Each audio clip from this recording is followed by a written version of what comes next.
Good afternoon, respected judges and audience. I am honored to stand before you today. My name is Thanaphon from Kanchana Pisek Vitalai Suratani School from Thailand. And today, I'm going to be talking on a topic of small action, big impact, fighting climate change.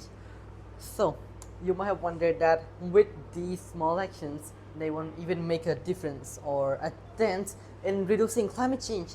But today, I'm going to prove you wrong. So, some of you might want to know what are climate change. So, climate change or global warming are the things that can damage the earth in a lot of ways, such as pollution.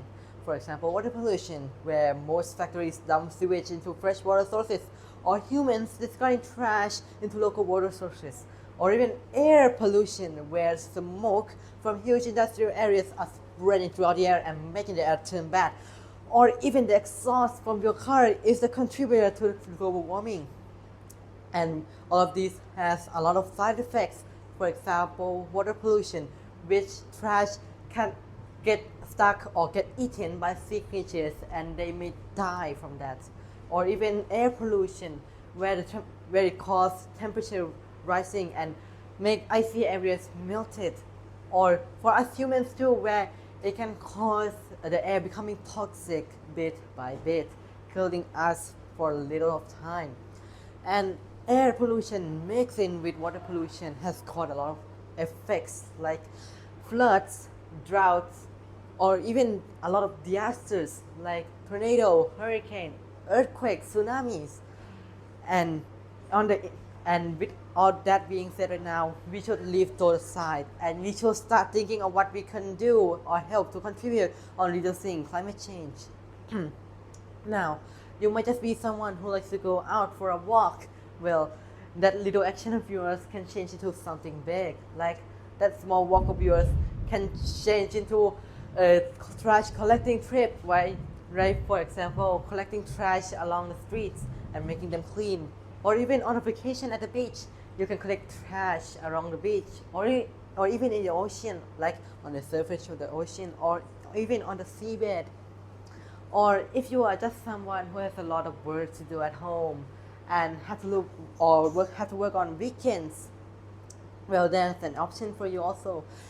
You can use donation, for example, donating to Team C's, and Team C's has its own ways like collecting trash in water sources in return for money.